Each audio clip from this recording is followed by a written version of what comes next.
Before we get sentimental, and I know we will, we really need to look at the numbers. Oh, absolutely. The scale of it is just staggering. All right.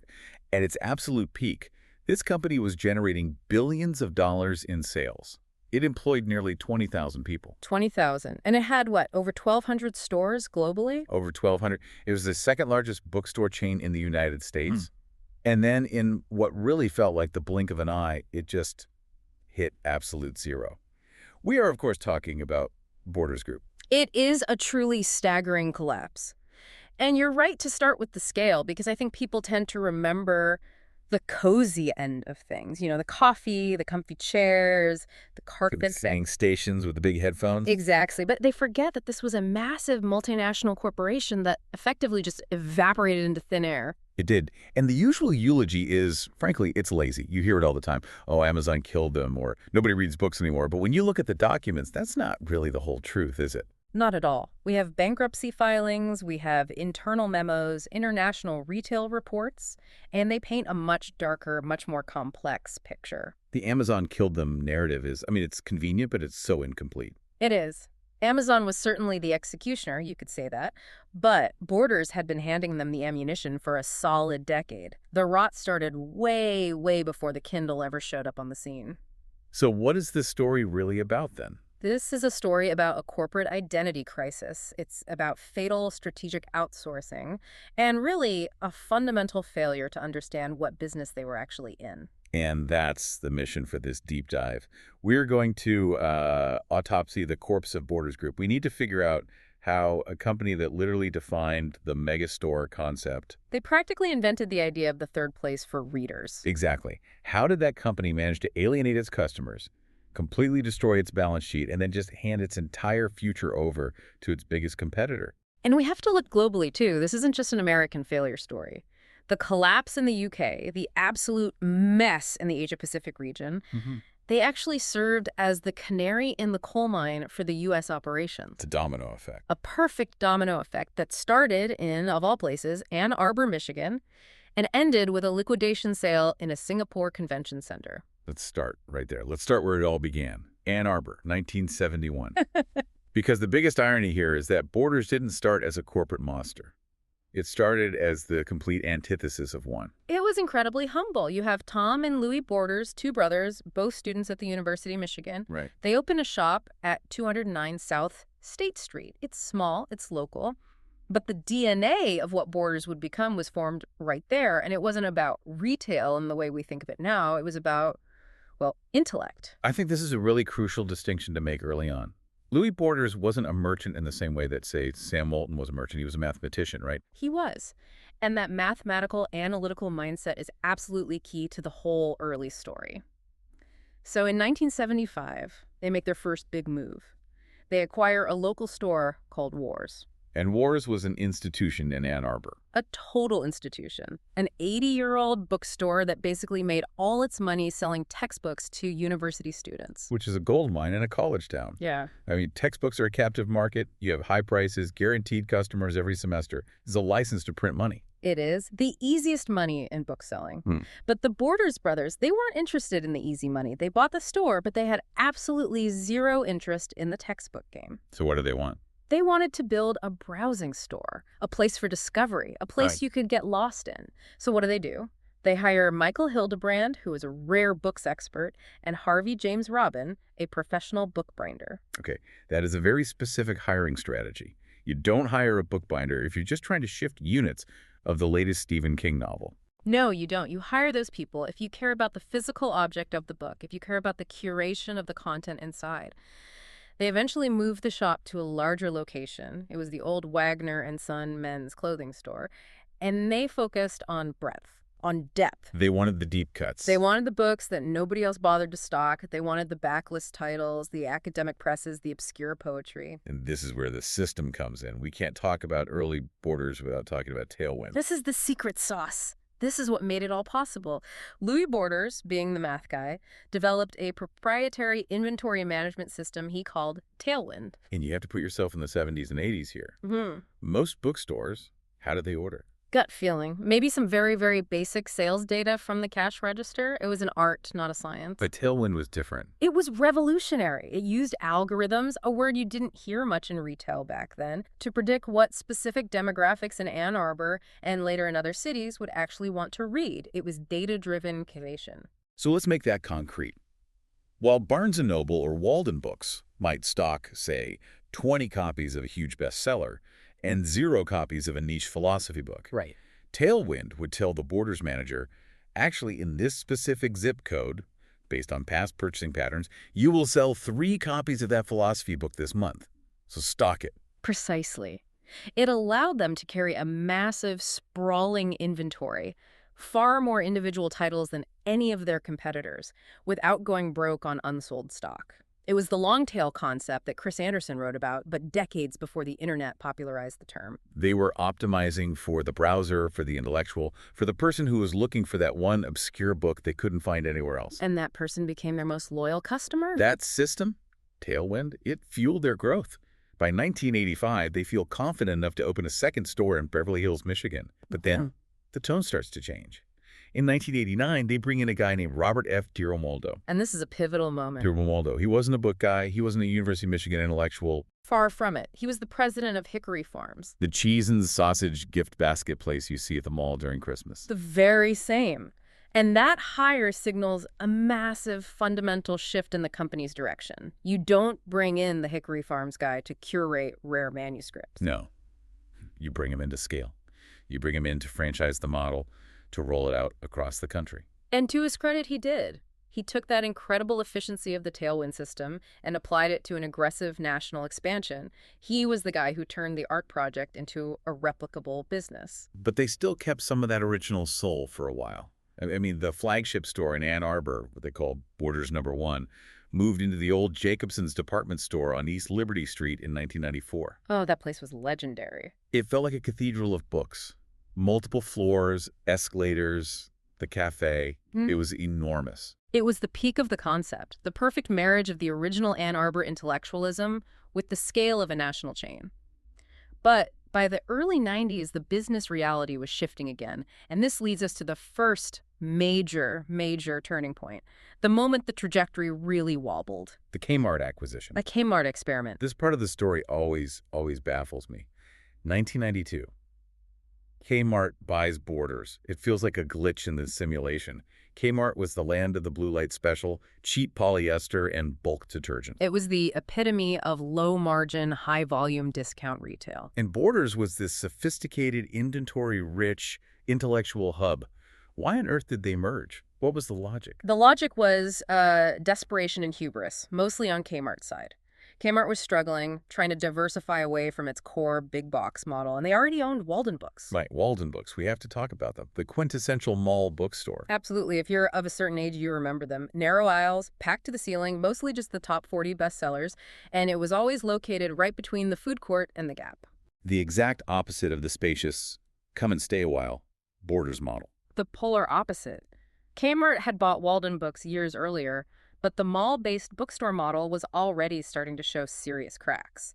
Malls were beginning their long, slow decline. So Kmart's management looks over at Borders, this rising star with its fancy new superstores and its incredible Tailwind inventory system. And they thought, we've got a brilliant idea. If we buy them, we can merge the two operations. We can use the sophisticated Borders executives and their systems to save our floundering Walden Books chain. So the plan was literally to have these smart, indie-turned corporate guys from Ann Arbor fix the dying mall chain. That was the theory. In practice, it was an absolute unmitigated disaster. It was a culture clash of epic proportions. I can only imagine. You had the Borders team, who were used to managing deep, complex inventory with relatively high margins, suddenly being told to wrestle with the Walden Books model, which was all about high turnover, mass-market paperbacks, and heavy discounting.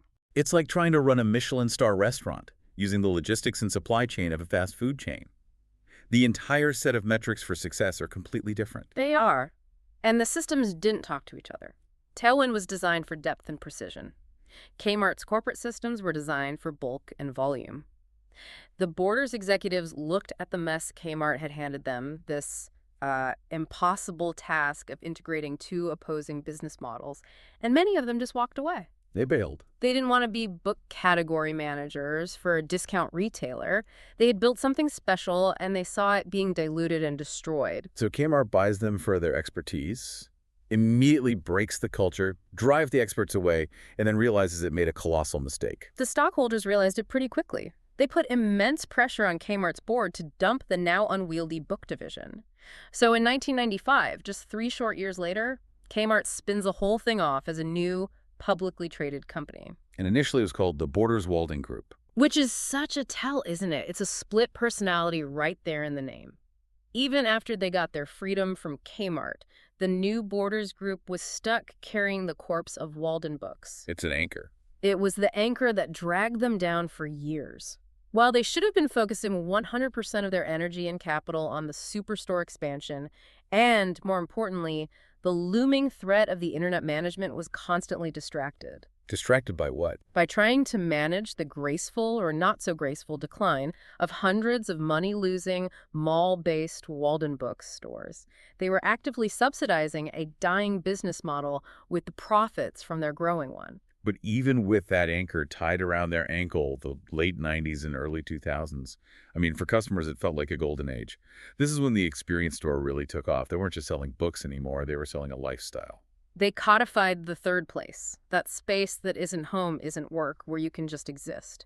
In 2004, they struck that huge deal with Seattle's Best Coffee to run the in-store cafes. Which is funny, because Seattle's Best was, and is, a subsidiary of Starbucks. Right, so it's a clever end run. Barnes & Noble had the official Starbucks-branded cafes, and Borders had the slightly more indie feeling, but still corporate subsidiary. And it worked.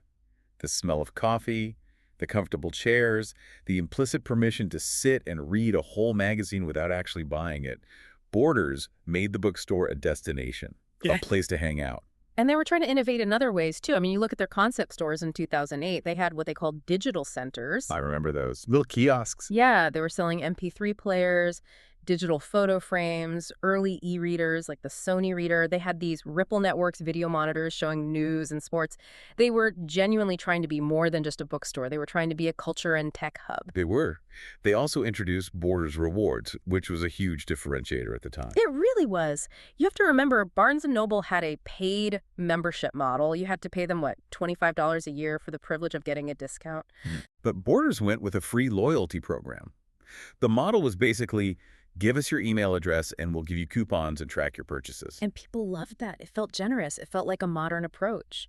And it allowed them to build a massive database of their customers' habits. And they had some incredible successes. At their peak, we found that the highest grossing Borders in the entire United States was in Puerto Rico. $17 million a year from one store. An incredible number. They also had that massive, beautiful store at the World Trade Center that was so tragically destroyed on 9/11. They were everywhere. They felt invincible. But while the surface, the customer experience, looked great, the foundation was rotting away. And this is where we have to get into the big strategic mistakes, the unforced errors. Let's get into the 3 fatal errors. Because looking back now with the benefit of hindsight, these decisions seem almost calculated to destroy the company from the inside. Let's start with error number 1, the big one, the Amazon alliance. This is the decision that will be taught in business schools for the next century. It's a masterclass in what not to do. So you have to go back to 2001. The dot-com bubble had just burst spectacularly. Right. Pets.com, Webvan, all these internet companies had gone up in smoke. And a lot of traditional brick-and-mortar retailers were looking at e-commerce and thinking, this thing is a money pit. The logistics are a nightmare. Shipping is expensive. Profit margins are non-existent. So the prevailing wisdom on Wall Street at that moment was, let someone else lose money on the internet. We'll stick to what we know. That was exactly the thinking. And Borders Board looked at Amazon and they saw Jeff Bezos just burning through mountains of cash, building these enormous warehouses and fulfillment centers. And they said, why should we do that? That looks hard and expensive. Let's just let him handle it for us. So in August of 2001, Borders signed a deal to outsource their entire online operation to Amazon. Okay, I want to be crystal clear about what outsourced means in this context. If I, as a customer, went to Borders.com in, say, 2003, I wasn't actually buying a book from Borders. No, not at all. You would click on a book, And the entire transaction, the shopping cart, the payment processing, the fulfillment, was handed off to Amazon. Amazon held the inventory in their warehouses. Amazon's employees picked and packed the book. Amazon's systems handled the shipping. Amazon processed your credit card. Borders essentially put up a sign on their own digital front door that said, "Come on in, but for all your needs, please see our biggest competitor located inside." I did worse than that. They handed Amazon their most valuable asset, their customers, and their customers' data. They trained their own loyal customers to use and trust the Amazon platform. Yes, if you were a Borders superfan, someone who loved the physical stores, and you went to their website, the site effectively said, hey, this Amazon company, they're great, we trust them, you should too. That is just, it's strategically devastating. For 7 years, this wasn't a short-term experiment. From 2001 to mid-2008, Borders did not have its own independent online retail presence. During the most critical growth phase of e-commerce in history. They were a ghost. They just abdicated the entire field. And they let Amazon learn everything there was to know about what Borders' best customers bought, when they bought it, how much they were willing to pay, and what other items they were interested in. And by the time they finally woke up and realized the colossal scale of this mistake, they ended the alliance in March 2007, but didn't even launch their own independent site until early 2008. It was completely game over. Amazon had won. The war was over. You cannot take a 7-year nap during a technological revolution and expect to wake up and just casually re-enter the race. The switching costs for customers were too high. People were used to the Amazon experience. Prime was already gaining traction. And Borders.com, when it finally launched, was a buggy, feature-poor wasteland compared to the well-oiled machine that Amazon had built, partly on the backs of Borders' own customers. So they outsourced the internet. That's a catastrophic error. Error number 1, error number 2 feels like a direct sequel. The ebook fumble. It's the exact same mindset. A failure of imagination. A desire to outsource the future rather than build it. We mentioned that their concept stores were selling Sony readers, but that was just selling hardware. Borders didn't launch a dedicated branded ebook store until July of 2010. July 2010. Let's put that in context. The Amazon Kindle was launched in November 2007. The iPhone and the App Store, which revolutionized mobile everything, came out in 2007 and 2008. The first iPad came out in early 2010. So they were, what, nearly 3 years late to their own party? They weren't just late. When they finally arrived, they didn't even build their own ecosystem. Look at Barnes & Noble. For all their faults, they saw the threat, and they invested hundreds of millions of dollars to develop the Nook. It wasn't perfect, but it was theirs. They owned the platform. They controlled the customer relationship. And what did Borders do? They partnered with a Canadian company called Kobo. So once again, they're renting the technology instead of owning it. They're outsourcing the core competency of their future business. Precisely. They had a desktop app, they had apps for the iPhone and Android, but they were all just skins on Kobo's platform. They had no control over the destiny of the product, the pricing, the features. The brand added zero value to the digital experience. And the final insult came when they went bankrupt. When Borders liquidated in 2011, all those customer ebook accounts were just transferred directly to Kobo. The Borders brand vanished. The customer relationship they had rented was simply handed over. It's a pattern of failing to adapt. But the third error. This one feels less about high-tech and more like bad, old-fashioned retail mismanagement, the financials and the product mix. This is where the debt spiral really begins. While Barnes & Noble was smartly pivoting its floor space away from media and more towards things like toys and games and high-margin stationery. Categories that are much harder to replicate and sell digitally. Exactly. Amazon can't compete with a kid playing with a toy in the aisle. Borders, on the other hand, doubled down on music and movies. I remember this so vividly. The music section at a big Borders was massive. It took up a huge percentage of the floor. Thousands of CDs. Those listening stations everywhere. And in, say, 1998, that was a brilliant play. CDs had high margins, they encouraged impulse buys. But in 2006, 2008... we had the iPod, we had iTunes, we had rampant piracy from things like Napster. Streaming was right around the corner. Physical media sales were cratering across the board, and Borders was dedicating its most valuable real estate, its prime ground floor space, to a rapidly dying product category. They were betting heavily on the past while the future was literally eating their lunch from the outside in. And financially, they were just bleeding cash. The last year Borders ever turned a profit was 2006. From that point on, their income dropped by $1 billion over the next 4 years. $1 billion. So to keep the lights on, to pay the rent on these enormous superstores, they had to borrow money. They had to. And this leads us to the 2008 loan. The terms of this specific deal make me wince every time I read about it. Set the scene for us. It's March 2008. The global financial crisis is just starting to rumble. The credit markets are freezing up. It's getting very hard for struggling companies to borrow money. Borders is desperate for cash. They finally secure a loan for $42.5 million from a hedge fund, Pershing Square Capital Management. And the interest rate on that loan? 12.5%. Wow. 12.5.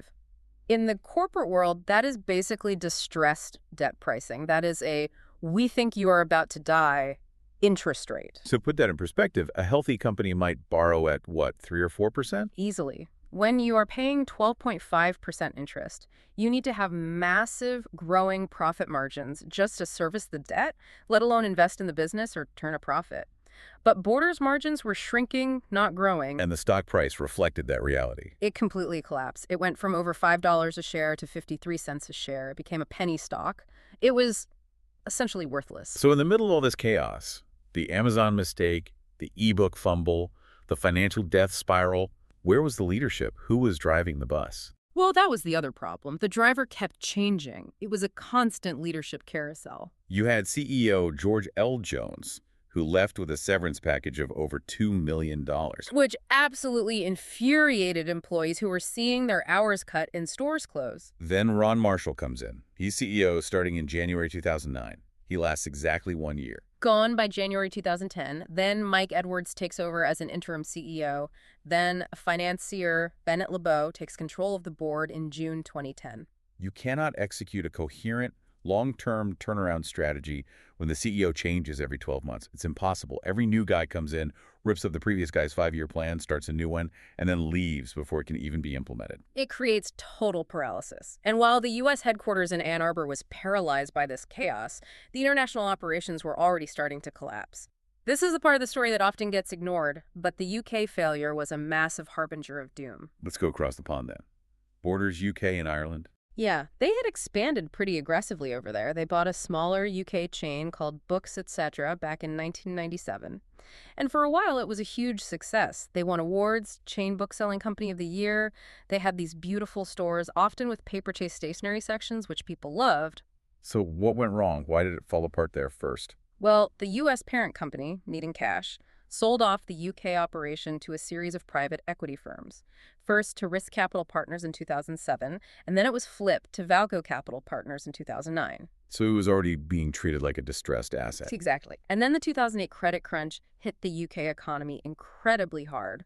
But the crucial, fatal moment came when the credit insurers withdrew cover for their suppliers. Okay, you have to explain that for us. What does credit insurers withdrawing cover mean for a bookstore on a practical level? Okay, so normally a big bookstore chain like Borders doesn't pay cash up front for the books on its shelves. They order from publishers like Penguin or HarperCollins, and they pay them on terms maybe 60 or 90 days after receiving the books. So they sell the book first, then pay the publisher. Right, and those payments are guaranteed by a third party, a credit insurer.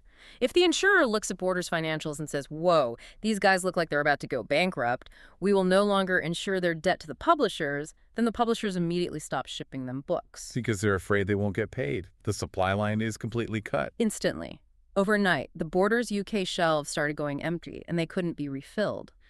In November of 2009, the whole operation collapsed into administration, which is the UK equivalent of bankruptcy. And then it got even messier. It got very messy. Hachette, which is one of the biggest publishers in the world, actually took the administrators to court.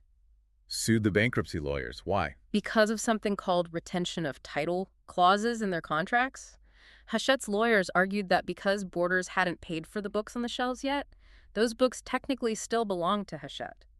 They sought a court injunction to stop Borders from selling their books in the big everything must go liquidation sale. That is absolutely wild. Imagine you're a customer at a closing down sale and a publisher runs in and says, put that Stephen King down, it's ours. It was complete chaos. The legal battle was fascinating, but the end result for customers and employees was grim. By Christmas Eve of 2009, every single Borders store in the UK and Ireland was closed for good. Gone. And that chaos wasn't limited to Europe. The Asia-Pacific division, that's Australia, New Zealand, Singapore, had its own very public meltdown. This was the RE Group retail era. Similar to the UK, in 2008, the U.S. parent sold its Pacific operations to a private equity group, Pacific Equity Partners.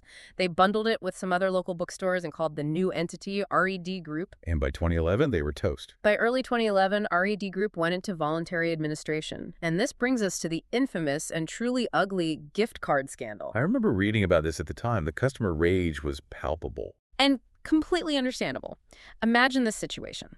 You have a $50 gift card, maybe you got it for your birthday. You walk into a closing Borders in Sydney or Singapore. You pick out some books, you go to the counter, and the staff tells you, we can only accept this gift card if you spend an equivalent amount in cash at the same time. Wait, what? So if I want to use my $50 card, I have to buy $100 worth of stuff and pay $50 in cash right now. That is correct. It was a dollar-for-dollar redemption policy. That feels like a scam. That feels like extortion. Give us more money to get your own money back. It feels exactly like a scam to a customer. Legally, however, it's a specific and rather cold maneuver used during administration. When a company fails, people holding gift cards are considered unsecured creditors. Meaning they're at the very back of the line to get paid. The very back. Behind the banks, the landlords, the big suppliers. Technically, the administrators didn't have to honor the gift cards at all. They could have just said, sorry, your $50 card is now worth $0. So their argument was that they were actually being generous by allowing them to be used at all, even with that awful condition. That was the cold legalistic argument. They weren't trying to be fair to customers. They were trying to clear inventory as quickly as possible to raise cash for the secured creditors, the banks. But try explaining unsecured creditor hierarchy to an angry customer who just wants to buy a book with a gift card. It destroyed whatever was left of the brand's reputation overnight. And in Singapore, the end was particularly abrupt. It was. The flagship store at Wheelock Place on Orchard Road, I mean, this was a landmark in the city. It's just shut its doors in August 2011. There was no warning for the public. They just locked the doors one day. And the stung. They had to hold a massive, humiliating clearance sale at the Singapore Expo, a giant convention center, just to get rid of all the books. It was a sad, ignominious end for what had been a premier brand in the region. So the UK is gone. Asia is collapsing in this really ugly way. And back in the United States, the clock has finally run out. February 16, 2011. Borders Group files for Chapter 11 bankruptcy protection in New York. Now, Chapter 11 is usually a reorganization, right? It's not liquidation. It's an attempt to save the company. That's the goal, yes. You get protection from your creditors, you freeze your debts, you try to renegotiate your leases, and you come up with a plan to emerge as a leaner, viable business. And the numbers they filed were stark. They were. They listed $1.275 billion in assets versus $1.293 billion in debt. They were officially underwater. Their immediate plan was to close 226 of their most unprofitable stores, about a third of the chain, and hoped that was enough to stop the bleeding. During this time, there were rumors of buyers, white knights who might swoop in and save the company. There were some serious discussions. A private equity firm called Najafi Companies kicked the tires. A company called Direct Brands put in an offer for around $215 million. Even Books A Million, their smaller competitor, tried to buy a block of 30 or 35 of the best stores. So why didn't any of those deals happen? Why couldn't a rescue be mounted? Ultimately, the creditors rejected the offers.